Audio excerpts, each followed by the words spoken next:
Hi friends, welcome to another channel. I am Artist Nandumar.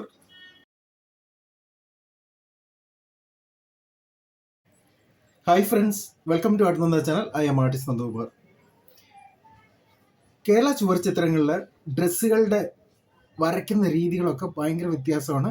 ഭയങ്കര മനോഹരമായിട്ടുമാണ് ചെയ്തിരിക്കുന്നത്. എന്നാൽ അതിൻ്റെ ആ ഒരു ശൈലിയൊക്കെ പെട്ടെന്ന് മനസ്സിലാക്കിയെടുക്കാൻ എല്ലാവർക്കും ബുദ്ധിമുട്ടാണ്.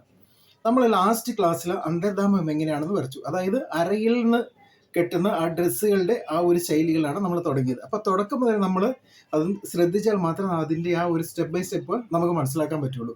സോ അന്തർധാമം കഴിഞ്ഞിട്ട് ഇന്ന് നമ്മൾ വരയ്ക്കാൻ പോകുന്ന ഊരുധാമമാണ്. അതിൻ്റെ മേലെ കവർ ചെയ്ത് വരയ്ക്കുന്ന എത്രത്തോളം ദൂരം അത് ചെയ്യുന്നുണ്ട് എന്നുള്ളതൊക്കെ ഒന്ന് കാണാൻ പറ്റും. ഓക്കെ, നമുക്ക് വീഡിയോയിലേക്ക് പോവാം.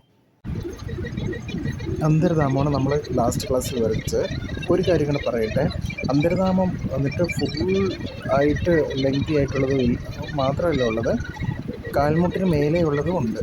അപ്പോൾ നമ്മൾ വരയ്ക്കുന്ന ഊർധാമം അതിന് മേലെ. ഇപ്പോൾ പൂജാരികളൊക്കെ ആണെങ്കിലും ഒരു ഫുള്ളായിട്ടുള്ളൊരു വേസ്റ്റ് കെട്ടിയിട്ട് അതിൻ്റെ മേലെ ഒരു തോർത്ത്, ഒരു കച്ച ഇങ്ങനെ വലിച്ചു കിട്ടുന്നതായിട്ട് കണ്ടിട്ടുണ്ട്. അതുപോലെ ഒരു കോൺസെപ്റ്റ് തന്നെയാണിത്. ഇന്നത്തെ എപ്പിസോഡ് എല്ലാവർക്കും ഇഷ്ടപ്പെട്ടു എന്ന് വിചാരിക്കുന്നു. അടുത്ത എപ്പിസോഡ് ഇതിൻ്റെ അടുത്ത സ്റ്റെപ്പാണ് ഞാൻ വരച്ച് കാണിക്കാൻ പോകുന്നത്. എല്ലാവരും വെയിറ്റ് ചെയ്യാം. എല്ലാവർക്കും അതുപോലെ തന്നെ ബേസിക് സ്റ്റഡി ബുക്ക് ആവശ്യമുണ്ടെങ്കിൽ എന്നെ കോൺടാക്ട് ചെയ്യാം. എൻ്റെ നമ്പർ 8072234300. Thank you.